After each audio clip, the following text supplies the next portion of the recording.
नमस्कार दोस्तों, मैं विजय तिवारी। स्वागत है आपका हमारे YouTube channel the book society में, जहां हम आज की क्लास में सब्जेक्ट कोड BPSC 107 के चैप्टर नंबर 13 की चर्चा करेंगे। चैप्टर का नाम होगा उपनिवेश विरोधी आंदोलन और गैर उपनिवेशीकरण।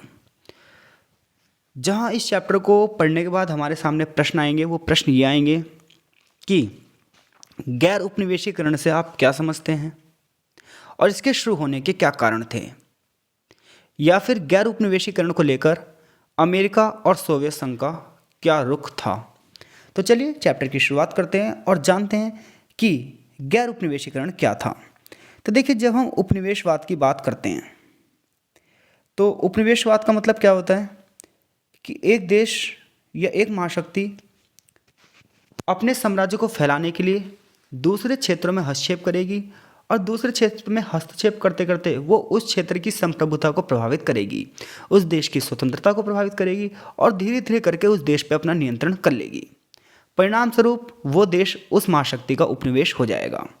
तो हम सभी जानते हैं कि साम्राज्यवाद को बढ़ावा देने के लिए यूरोपीय देशों में एक होड़ मच गई, जहाँ ब्रिटेन, फ्रांस, जर्मनी, स्पेन, पुर्तगाली, डचेस, ये सब लोग बड़े पैमाने पर बाहर की यात्रा करने लगे और बड़े पैमाने पर उत्तरी अमेरिका, दक्षिण अमेरिका, अफ्रीका और एशिया के देशों को गुलाम बनाया गया।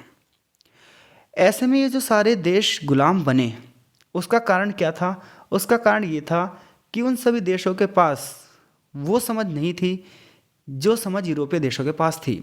यानी कि यूरोपीय देश ना सिर्फ व्यापार करने आए थे, बल्कि उनकी आंतरिक कमजोरियों का फ़ायदा उठाकर उन्होंने वहाँ पर शासन किया। जबकि स्थानीय लोग ये समझते रहे कि ये व्यापारी उनके मित्र हैं, लेकिन यूरोपीय लोगों द्वारा जो विश्वासघात किया गया, वो विश्वासघात उनके लिए कहीं ना कहीं अभिशाप बनकर उभरा। तो सबसे पहले हम यही जानते हैं कि उपनिवेशीकरण के कारण क्या थे। तो जब हम बात करते हैं यूरोपीय साम्राज्य की, तो यूरोपीय साम्राज्य ने अपने देश की राजनीतिक पकड़ स्थापित करने के लिए बड़े पैमाने पर बहुत सारे देशों को गुलाम बनाया। ऐसे में उन्होंने न सिर्फ उस देश की राजनीति को प्रभावित किया, बल्कि उसके पड़ोसी देश की राजनीति को प्रभावित किया।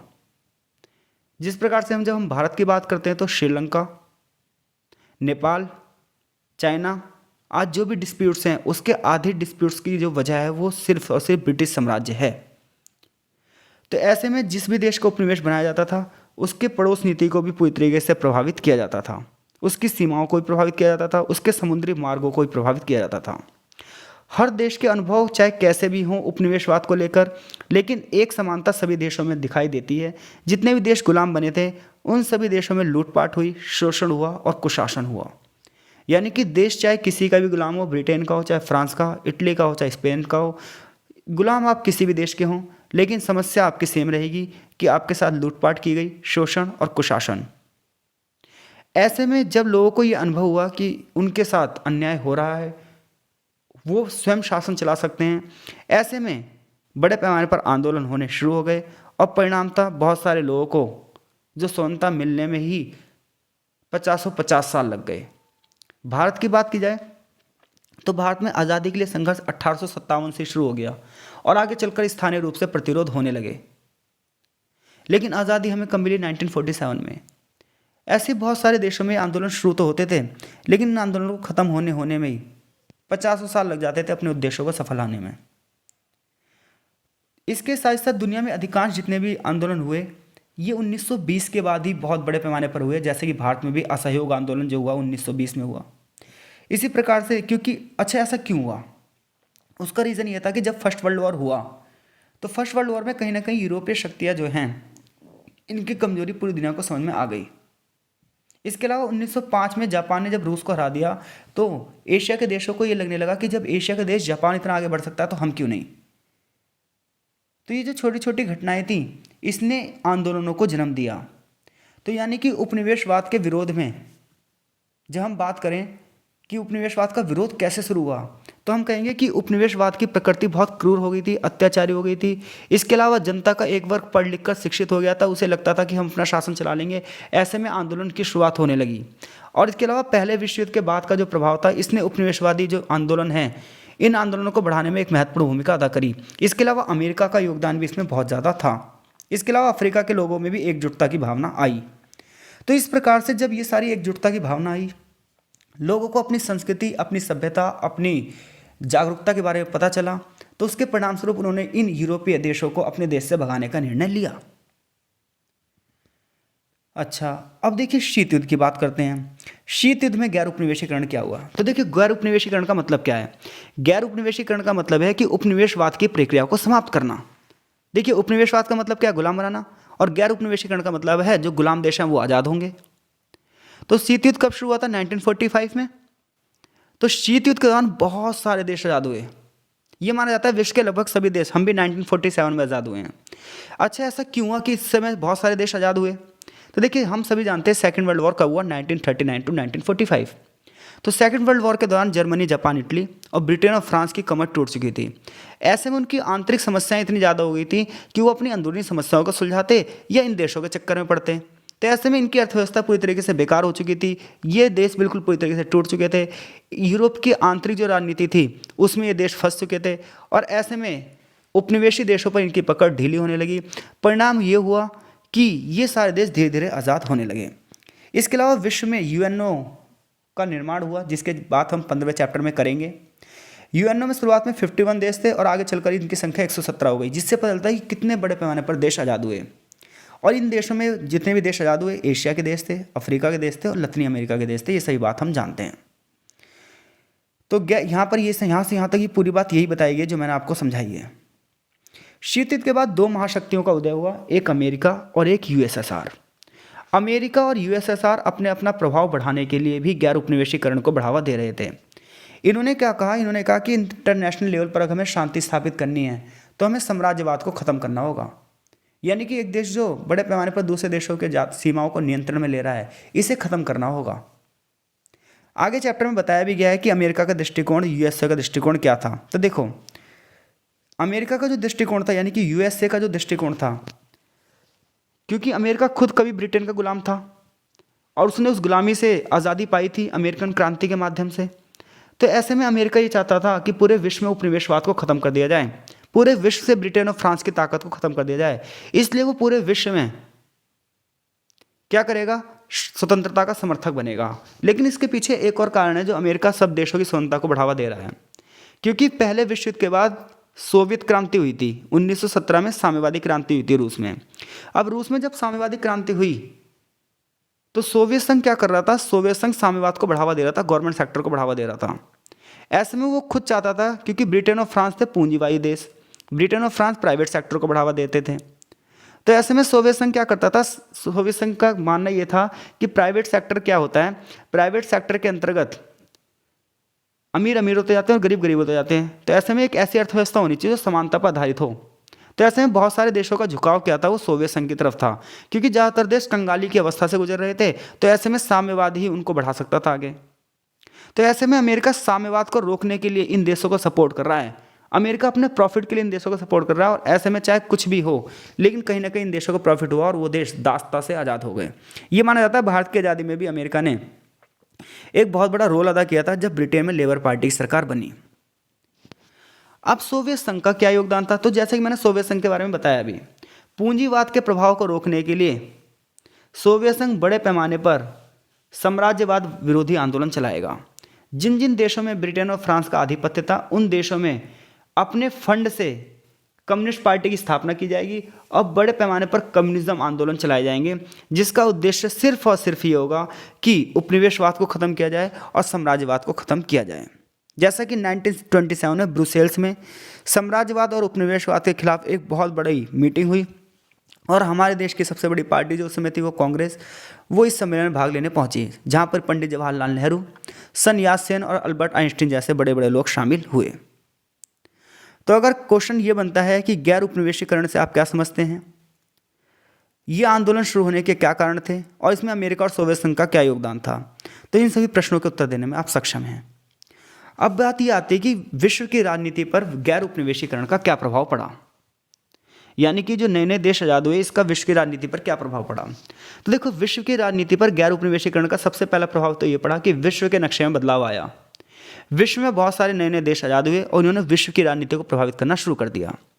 एशिया के देश, अफ्रीका के देश, दक्षिण अमेरिका के देश बड़े पैमाने पर आज़ाद हुए और विश्व के राजनीतिक मामलों में इन्होंने हस्तक्षेप करना शुरू कर दिया। इसके अलावा शीत युद्ध का दौर चल ही रहा था, दुनिया दो भागों में बटी हुई थी, एक तरफ अमेरिका था और एक तरफ कौन था, सोवियत संघ। तो ऐसे में अमेरिका चाहता था कि वो इन नए नए देशों को अपने गुट में शामिल कर ले, पूंजीवाद को बढ़ावा दे, और सोवियत संघ ये चाहता था कि नए नए देशों को अपने गुट में शामिल कर ले, साम्यवाद को बढ़ावा दे, क्योंकि दोनों ही सुपर पावर बनना चाहते थे। लेकिन नए नए देशों ने विश्व की राजनीति को प्रभावित किया। अब देखो, ये अमेरिका और सोवियत संघ छोटे छोटे देशों को कब्जा क्यों करना चाहते हैं? वो इसलिए कब्जा करना चाहते हैं ताकि छोटे देशों के संसाधनों का प्रयोग कर सकें, उनका कोयला, पेट्रोल, लोहा, इन सब का यूज कर सकें, उनके बाजारों में अपना सामान बेच सकें। लेकिन इन देशों को भी ये बात समझ में आती थी, इसलिए भारत ने तो इस गुटबंदी का विरोध किया और भारत ने एक नई नीति दी, गुट निरपेक्षता की नीति। जहां गुट निरपेक्षता का मतलब था हम किसी भी गुट में शामिल नहीं होंगे बल्कि अपनी स्वतंत्र विदेश नीति को फॉलो करेंगे। तो विश्व की राजनीति पर गैर उपनिवेशीकरण का प्रभाव क्या हुआ कि विश्व दो धुरों में बट गया, एक तरफ अमेरिका, एक तरफ सोवियत संघ। फिर तीसरी दुनिया का विकास हुआ, यानी गुट निरपेक्षता का विकास हुआ। तो ये विश्व की राजनीति पर बड़े बड़े प्रभाव थे। इसके अलावा एक और प्रभाव पड़ा, नए नए राज्यों का निर्माण और सीमाएं। तो देखिए, जब बड़े बड़े देशों ने छोटे देशों को गुलाम बनाया तो उन्होंने उनकी सीमाएं निर्धारित कर दी, लेकिन आगे चलकर ये सीमाएं क्या हो गई, विवादित हो गई। क्यों? क्योंकि बहुत सारे देशों का विभाजन हुआ। जितने भी देश आज़ाद हुए उनमें से ज़्यादातर देशों का जो इतिहास है वो विभाजन भरा हुआ है। जैसे कि चेकोस्लोवाकिया दो भागों में बट गया, चेकोस्लोवाकिया। भारत की बात कर ली जाए तो भारत और पाकिस्तान का बंटवारा जो हुआ उसके बाद सीमाओं का विवाद किस तरह से रहा। आज भी कश्मीर को लेकर देखिए, सीमा विवाद भारत और पाकिस्तान के बीच में है। तो ऐसे में यूरोपीय लोगों ने जिन सीमाओं का निर्माण किया था, उन सीमाओं को लेकर आज जो विवाद है उससे हमें आज भी इतिहास की छाप दिखाई देती है। पाकिस्तान, इजराइल, आज देख रहे हैं पाकिस्तान में भी जो है समस्या है सीमाओं की है, और इजराइल और फिलिस्तीन के बीच में भी जो समस्या है वो क्या है, सीमाओं को लेकर है। तो एशिया और अफ्रीका में जो सीमाएं हैं वो शासन करने के दौरान यूरोपीय शक्तियों द्वारा खींची गई थी। इन सीमाओं को चित्रित करने का उद्देश्य ये था कि यूरोप की शक्तियां दिखाई जाएं कि कितनी सीमाएं ब्रिटेन की, कितनी सीमाएं फ्रांस की हैं। लेकिन जब ये लोग चले गए तो सीमाएं वैसी की वैसी रहीं। ऐसे में विरोध होने लगा और आज भी दंगे फसाद, लड़ाई झगड़े, संघर्ष आज भी जारी हैं। तो विश्व की राजनीति पर गैर उपनिवेशीकरण का पहला प्रभाव क्या था? पहला प्रभाव यह था कि विश्व में गुटबंदी हो गई। एक तरफ अमेरिका की गुटबंदी और एक दूसरी तरफ किसकी, सोवियत संघ की गुटबंदी। फिर एक नई राजनीति का उदय हुआ, गुट निरपेक्षता की राजनीति। गैर उपनिवेशीकरण का अगला प्रभाव क्या रहा कि सीमा विवाद आज भी बने हुए हैं। अब देखिए, तो ये समस्या थी। अब यह है कि जब गैर उपनिवेशीकरण हुआ, यानी कि बहुत सारे देश आज़ाद हुए, तो इनके सामने ये समस्या थी कि अपनी विदेश नीति को कैसे निर्धारित करें। क्योंकि जब कोई देश ब्रिटेन के कब्जे में था तो उसकी विदेश नीति को कौन प्रभावित कर रहा था, ब्रिटेन। उसके लिए निर्णय कौन ले रहा था, ब्रिटेन। जैसे कि पहले विश्व युद्ध में भारत लड़ रहा था किसकी तरफ से, ब्रिटेन की तरफ से, ना चाहते हुए भी। जो देश फ्रांस के नियंत्रण में थे उनकी विदेश नीति कौन निर्धारित कर रहा था, फ्रांस। लेकिन जब देश आज़ाद हुए तो इनकी विदेश नीति पर पहले जैसा ही प्रभाव रहा, यानी कहीं ना कहीं वो उसी प्रभाव क्षेत्र में आज भी जी रहे हैं। क्योंकि कितना भी आप कोशिश कर लो, उपनिवेशवाद की विरासत हमेशा बनी रहती है। इसे विभिन्न क्षेत्रों में हम देख सकते हैं। जब हम किसी देश की राजनीति को समझते हैं ना, तो हमें उसके ऊपर उपनिवेशवाद की मोहर लगी हुई दिखाई देती है। जैसे जब जब हम भारत की संसदीय व्यवस्था का अध्ययन करते हैं, तब तक हमें यह बताया जाता है कि भारत ने जो संसदीय व्यवस्था ली वो ब्रिटेन से ली है। भारत ने सर्वोच्च न्यायपालिका अमेरिका से ली है। तो हम कहीं ना कहीं दूसरे देशों के ऋणी रहते हैं। तो जब जब भी हम उपनिवेशवाद की बात करेंगे तब तक हम ब्रिटेन की बात जरूर करेंगे। तो ऐसे में जितने भी देश गुलाम रहे उन पर उनकी छाप दिखाई देती है। अब ये बात आता है कि जितने भी देश गुलाम रहे उसके अतीत का कितना महत्व है उस देश पर। तो जैसा कि हेमसात और मान सिंह ने कहा है कि भारत की विदेश नीति की बात की जाए तो आज़ादी के बाद ये बहुत स्थिर है। मान सिंह और हेमसात ये बताते हैं कि भारत ने फर्स्ट वर्ल्ड वॉर के बाद ही विश्व के बहुत सारे देशों की यात्राएं करनी शुरू कर दी। भारत के जो उस समय के बड़े बड़े नेता थे, खासतौर पर पंडित जवाहरलाल नेहरू और कांग्रेस के जितने बड़े बड़े नेता थे, इन्होंने क्या करा था, विश्व के बहुत सारे देशों की यात्रा करी, खासतौर पर साम्यवादी देशों की यात्रा करी। रूस के साथ इनके अच्छे संबंध रहे, Indonesia, Malaysia, Philippines, Singapore, Thailand, इन सभी देशों के साथ इनके अच्छे संबंध रहे। भारत के नेता विश्व के नेताओं के साथ लगातार संपर्क में रहे। इसके अलावा बहुत सारी कमेटियां विश्व के अनेक देशों में बनाई गई। इंग्लैंड के लिए भी एक भारतीय कमेटी बनाई गई जिसका उद्देश्य यह था कि इंग्लैंड में ये बात रखी जाए कि भारतीय लोगों को क्या समस्याएं हैं। हालांकि ये कमेटी ज़्यादा कुछ कर नहीं पाई थी, जिसकी वजह से आगे चलकर इस कमेटी को ख़त्म करना पड़ा।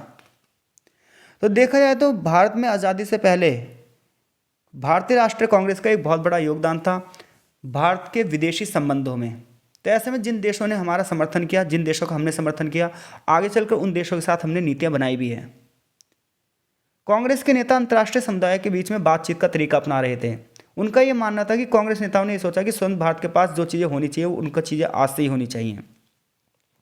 इसके अलावा हम बिपिन चंद्रा ये लिखते हैं कि भारतीय राष्ट्रीय कांग्रेस के नेता इसलिए विभिन्न देशों में यात्रा कर रहे थे क्योंकि वो उन सभी देशों को एकजुट करना चाह रहे थे जितने भी देश गुलाम थे, ताकि उन सबको एकजुट करके एक बहुत बड़े आंदोलन की तैयारी की जा सके। कांग्रेस ने 1920 के जो अपने अधिवेशन थे उस अधिवेशन में इस कमेटी की स्थापना कर दी, जिस कमेटी का निर्माण इंग्लैंड में प्रचार प्रसार करने के लिए बनाया गया था। कांग्रेस नेताओं ने यह महसूस किया कि असहयोग आंदोलन के माध्यम से देश की स्थिति बदली जा सकती है और स्वतंत्रता को प्राप्त किया जा सकता है। इसके अलावा नेहरू चीन, मिस्र, बर्मा, अफगानिस्तान और मध्य पूर्व के कई अन्य क्षेत्रों में ये चीज़ समझ चुके थे कि भारतीयों को पसंद नहीं किया जा सकता, क्योंकि अगर इन देशों का हमने सहयोग लिया तो ये देश कभी भी हमारी मदद नहीं करेंगे। नेहरू ने सोचा कांग्रेस इन भारतीय सैनिकों और पुलिसकर्मियों को विदेशों से हटाने की दिशा में कैसे काम करे। तो इन्होंने सोचा कि सबसे पहले हमें देश के अंदर ही राजनीति को जागरूक करना पड़ेगा, देश के लोगों को सबसे पहले हमें राजनीतिक रूप से समझाना पड़ेगा। इसलिए असंख्य शाखाएं कांग्रेस की खोली गई और विभिन्न क्षेत्रों में लोगों को राजनीतिक रूप से जागरूक किया गया, उनके अधिकारों के प्रति जागरूक किया गया और ब्रिटिश शासन के खिलाफ उन्हें एकजुट किया गया, जिसमें गांधी जी का योगदान बहुत बड़ा था। तो जो भारत की आज विदेश नीति हम देखते हैं, आज इंडिया फॉरेन पॉलिसी जब हम पढ़ते हैं तो भारत की विदेश नीति कहीं ना कहीं अपनी हिस्ट्री से प्रभावित रही है, जैसा कि विभिन्न लेखकों ने यहाँ पर अपनी अपनी किताबों में इस चीज़ के बारे में लिखा है। भारत की विदेश नीति की परिकल्पना के जब हम प्रयास देखते हैं तो नवंबर 21 में कांग्रेस ने ब्रिटिश नीति से स्वतंत्रता की पहली औपचारिक घोषणा को अपनाया था। कांग्रेस अन्य देशों को यह बताना चाहती थी कि भारत सरकार जो है वो भारतीय मत का प्रतिनिधित्व नहीं करती, यानी कि इंग्लैंड की सरकार जो भारत में शासन कर रही है उसमें जनता ने वोट नहीं दिया है और जनता की जो राय है उसको फॉलो नहीं कर रही है। ये पूरे विश्व को भारत दिखाना चाहता था। भारत ये दिखाना चाहता था कि ब्रिटिश शासन के पास कोई ऐसी नीति नहीं है जो भारत को चलायमान रख सके। हमारी रक्षाओं के लिए क्या कर सकती है ये ब्रिटिश सरकार। ऐसे में हम सभी जानते हैं कि साइमन कमीशन आया भारत में और साइमन कमीशन का विरोध हुआ, फिर मोतीलाल नेहरू रिपोर्ट आई, फिर मौलिक अधिकारों की डिमांड की गई और फिर अंततः हमारा संविधान बनकर तैयार हुआ। हालांकि किताब में बहुत कम दिया हुआ है। इसी प्रकार से पश्चिमी एशिया में इजराइल फिलिस्तीन के बीच में जो संघर्ष है, आज भी भारत इस चीज़ का मुद्दा बड़े पैमाने पर यूएनओ में उठाता रहता है। यहूदियों की स्थिति पर गांधी ने कभी भी इजराइल के निर्माण के लिए फिलिस्तीन विभाजन योजना का समर्थन नहीं किया था। भारत ने दूसरे विश्व युद्ध के दौरान भी जर्मनी और इटली की जो फांसीवादी और नाजीवाद नीति थी उसका विरोध किया था, लेकिन इसका मतलब ये नहीं था भारत की ब्रिटिश शासन को सपोर्ट करता हो। तो देखा जाए तो एक मिली जुली राजनीति रही भारत की। कब उपनिवेशवाद के दौरान यहाँ से यहाँ तक यही बताया गया है। आगे गुट निरपेक्ष आंदोलन की बात की गई है। तो गुट निरपेक्षता का अर्थ है किसी भी गुट में शामिल ना होना और अपनी एक स्वतंत्र विदेश नीति को पालन करना। पूरे विश्व में भारत की जो देन है गुट निरपेक्षता की नीति आज भी जारी है। शुरुआत इसकी 5 देशों से हुई थी, इंडोनेशिया, यूगोस्लाविया, मिस्र, भारत और घाना। आज इसमें लगभग 120 देश शामिल हैं। जहाँ गुट निरपेक्षता का उद्देश्य यही था कि सभी छोटे छोटे देश मिलकर एक मंच का निर्माण करेंगे जहाँ हर एक देश आपसी सहयोग को बढ़ावा देगा और विश्व की गुटबंदी से दूर रहेगा, बड़ी बड़ी महाशक्तियों को अपने घर में पैर पसारने से रोकेगा, हर एक देश सहयोग के माध्यम से आगे बढ़ेंगे। ये सब गुट निरपेक्षता में था।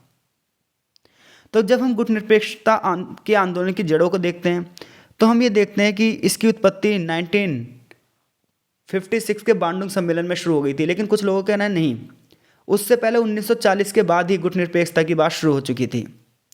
और बांडुंग सम्मेलन में 5 देशों ने मिलकर गुट निरपेक्षता की शुरुआत करी और 1961 में यूगोस्लाविया के बेलग्रेड में इसमें 25 देशों ने भाग लिया।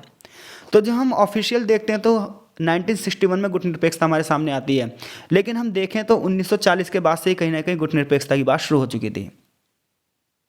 7 सितंबर 1946 को ही नेहरू जी ने घोषणा कर दी थी कि भारत दुनिया में एक दूसरे की विरोधी शक्तियों से दूर रहेगा। तो ये भी तो गुट निरपेक्षता ही थी, यानी कि वो साफ साफ कह रहे हैं कि हमें उन लोगों से दूर रहना है जो लोग एक दूसरे के विरोध में हों। तो गुटनिरपेक्षता नेहरू के बड़े लक्ष्य का एक तत्व था। ये एक विश्व का विचार था। गुटनिरपेक्षता का मतलब ये नहीं था कि हमें युद्ध से दूर रहना है, बल्कि गुटनिरपेक्षता का मतलब ये था कि हमें विश्व में शांति स्थापित करनी है, गुटबंदी को खत्म करना है, हथियारों की होड़ को समाप्त करना है, अस्त्र शस्त्र को समाप्त करना है, परमाणु का दुरुपयोग होने से बचाना है। भारत के संविधान के आर्टिकल 51A में भी भारत की विदेश नीति में अंतर्राष्ट्रीय शांति की बात की गई है। तो यहाँ प्रश्न ये बनता है कि नव स्वतंत्र राष्ट्रों ने शीत युद्ध के दौरान अपना संचालन कैसे किया? क्या गैर उपनिवेशीकरण और संघर्षों के बीच में कोई संबंध है? भारत की विदेश नीति ने किस प्रकार से आकार लिया? तो इन सभी प्रश्नों का उत्तर देने में आप सक्षम हैं। चैप्टर का एक कंक्लूजन दिया हुआ है। देखिए, वैसे इस चैप्टर से ना कोई प्रश्न आता नहीं है, कई पेपर में आएगा तो टिप्पणी वाला ही क्वेश्चन आएगा इसमें। तो इतना ज़्यादा इंपॉर्टेंट ये चैप्टर नहीं है, लेकिन बात कोर्स पूरा करवाने की है, तो इसलिए इस चैप्टर की वीडियो मैंने बना दी। बाकी इस चैप्टर से जो है कोई बड़ा प्रश्न आता है नहीं, बट फिर भी आ जाए तुक्के में तो फिर वो एक लॉटरी वाली बात है, क्योंकि इसमें एक अच्छी खासी स्पीच चलती है। तो आई होप से ये चैप्टर आपको समझ में आया होगा। मिलते हैं आपसे नेक्स्ट चैप्टर में, तब तक के लिए आपका बहुत बहुत धन्यवाद।